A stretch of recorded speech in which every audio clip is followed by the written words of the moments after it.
good evening. Thanks for joining us for Source 16 News at 10. I'm Tammy Hancock. New this hour, 13 individuals were arrested and summoned to court for 62 drug felonies after a prescription drug trafficking roundup in Hopkins County. The drug arrests stem from a narcotics investigation conducted by the Hopkins County Sheriff's Department, Madisonville Police Department, and Pennyroyal Narcotics Task Force over a period of 8 months. Authorities seized $5,425 in U.S. currency and $6,000 in diverted prescription painkillers. According to the Hopkins County Sheriff's Department, the case began when residents started telling authorities about dangerous items like used syringes and burnt spoons being left behind in public areas. The Hopkins County Commonwealth Attorney's Office maintained an active role in the investigation from the beginning throughout the presentation of the cases to the Hopkins County Grand Jury. According to one investigator, this case is an excellent example of how much good can be done in the community when agencies work in unison. In other news, according to the National Highway Traffic Safety Administration, driver distraction is the leading factor in most crashes. In 2009, over 130 drivers under 21 lost their lives to distractions while traveling on Kentucky roadways. Michelle Herron has the amazing story of one Todd County girl who is using her personal story to help save lives. Most teens these days have grown up with technology right in their hands. When you mix that with inexperienced driving skills, the outcome can be deadly. April is National Distracted Driving Awareness Month, and the Kentucky Office of Highway Safety had a unique way to show Hopkins County Central High School students how dangerous distracted driving really is. We use a simulator to put them on there and put them in real life scenarios and then have them actually use their cell phone to either make a call or actually send a text message and just kind of show them how it affects their driving. Almost every single student crashed while sending text messages during the simulation, showing how easily a distraction can result in a collision. But what many young drivers don't understand is that it's not just text messaging that equals distracted driving. It can be eating, talking on the phone, or even having a conversation with a passenger. Meet one Todd County Central High School senior that almost lost her life because of just that. My little brother looked at me and said, "Can we go down a different road because this one's dangerous?" And I looked away at him for like 2 seconds, and it was long enough to say, "Calm down, Isaac, we're going to be okay." And then by the time that I finished saying and started to look back, my car hit a pothole and it threw us out of control into the other lane. On November 3rd, Kelly Wyatt's car was hit by a truck, leaving her internally decapitated along with multiple other injuries and only a 2% chance to live. A little over a month later, Kelly was released from the hospital, leaving doctors baffled. Leaving the hospital and then coming back to school, that was just one of my favorite days ever because I had missed school so much, and then when I came back, everybody welcomed me, and the only thing that I can't do now is drive yet, but I mean, everything that I went through is worth it. Today, Kelly is back at school getting ready for prom and graduation, things she almost never had the chance to experience. The media class at Todd County Central used Kelly's story in an award-winning public service announcement contest with the Office of Highway Safety. I can't say anything more than what she actually did because she said it all. She lived that particular situation of distracted driving. It was almost too late for me, but I've really learned things that you can't take anything for granted. Michelle Herron, Source 16 News. And after graduation, Kelly plans to attend the Paul Mitchell School of Hair in Murfreesboro, Tennessee. Local residents once again opened their hearts and wallets to help mankind a world away in the midst of a disaster. In less than a month, the Hopkinsville Christian County Chamber of Commerce has raised thousands of dollars in donations to provide aid for earthquake tsunami disaster victims in Japan.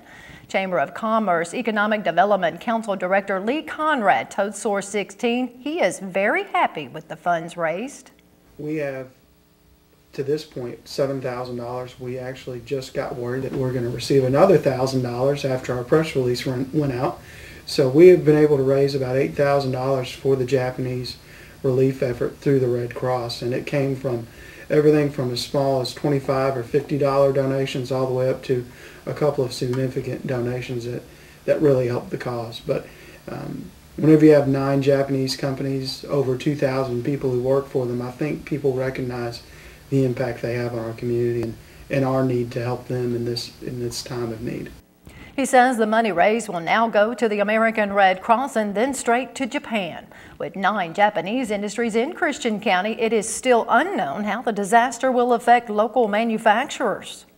They're doing very good. Obviously, Toyota Gosei TG faced their issue with the weather last week, and they're actually back up to 100% production here locally. Several of the Japanese automotive companies, Toyota, Honda, and others have said that there will be more slowing down of production because of a couple of key parts that are produced only in Japan, computer chips for engines, and also some paint that is produced over there. They're going to have to slow down some production, and that will eventually reach us, but we still don't know how much we will be affected in terms of our local industry. Anyone interested in donating to the Japan relief efforts can contact the Chamber of Commerce at 270-885-9096 or chamber@hopkinsvillechamber.com. A Cerulean teen was sentenced in Christian County Circuit Court today for his involvement in the Amish Mennonite robberies last year. 18-year-old Dacry Scott stood in silence with his public defender at his side as Judge John Adkins read his 27-year sentence this morning. You are guilty of 9 counts of first-degree robbery. I sentence you to 17 years on each of those 9 counts and 10 years on each of 9 counts of burglary in the first degree. I sentence you to 5 years on 9 counts of wanton endangerment first degree concurrently, and 1 year for tampering with physical evidence and fleeing or evading the police. Last month, Scott's public defender filed a motion to withdraw his guilty plea, but Adkins denied the motion and scheduled his sentencing for today. As previously reported by Source16, Scott and 4 other males, Level Washington, Sergio Del Angel, Raul Hernandez, and Daniel Martinez, accepted plea bargains from the Commonwealth for their roles in the February 2010 robberies and burglaries of 9 Amish Mennonite homes in Christian and Todd counties. Also in Christian County Circuit Court today, a mental competency hearing was set for a Hopkinsville teen charged with murder. Judge Adkins scheduled 19-year-old Seth Wallen's hearing for Wednesday morning, June 1st. According to Hopkinsville police, Wallen confessed to the shooting death of 38-year-old Corey Trice on October 9th in front of 1811 Oak Street and then disposed of the murder weapon. In addition to the murder, Wallen is also charged with tampering with physical evidence and remains lodged in the Christian County Jail without bond. In other news, a fatal crash in Marshall County last night claimed the life of a Paducah woman. According to the Marshall County Sheriff's Department, 35-year-old Tara Borders was driving her SUV east on US 68 in the Palma community around 10:50 when she failed to negotiate a curve, ran off the road, and crashed into a tree. Police say Borders, who was not wearing a seatbelt, died at the scene of the crash. The crash is still being investigated by the Sheriff's Department. A fire caused $25,000 in damage to a single-story home in Hopkinsville last night. The Hopkinsville Fire Department responded to 2803 Lindsay Drive around 11:30, where firefighters found moderate smoke coming from the home and initiated an attack on the fire. The occupant of the home, Angie Joyner, reportedly escaped safely and told fire officials that a candle was burning next to a lamp on her nightstand next to her bed. According to Joyner, she was in another bedroom when she heard a popping sound, and when she went to check it out, she saw flames coming from her lamp and bed. Firefighters extinguished the blaze and remained on the scene for about 2 hours. The home, valued at $75,000, is owned by C&L Rentals of Hopkinsville. And speaking of fire, residents of Hardin and Marshall County can burn outdoors again. Officials have lifted the burn ban that went into effect nearly a week ago. Due to recent rainfall, residents are allowed to burn from 6 p.m. to 6 a.m. if burning is 150 feet away from any woodland or brushland, which are guidelines set by the Division of Forestry Spring Fire Hazard Season. 3rd District State Senator Joy Pendleton has been reappointed to the Legislative Tobacco Settlement Agreement Fund Oversight Committee. Pendleton of Hopkinsville has served on the Tobacco Oversight Committee since its inception in 2000. He also serves on the Senate Agriculture Committee and the Agriculture Subcommittee on horse farming. Last year, Pendleton was elected vice chair of the Agriculture and Rural Development Committee of the Southern Legislative Conference, and he is the former chair of the Tobacco Task Force. Well, the presence of white nose syndrome, a deadly disease to wildlife, has been found in a bat in Trigg County, according to wildlife officials. The Kentucky Department of Fish and Wildlife Resources reports a suspect little brown bat from a cave in Trigg County was submitted to the Southeastern Cooperative Wildlife Disease Study in Athens, Georgia, which confirmed the disease. State Fish and Wildlife Commissioner Dr. Jonathan Gassett says, quote, "This is likely the most significant disease threat to wildlife Kentucky has ever seen." According to Dr. Gassett, they plan to aggressively manage this threat as it occurs in Kentucky in order to protect and conserve our bat populations.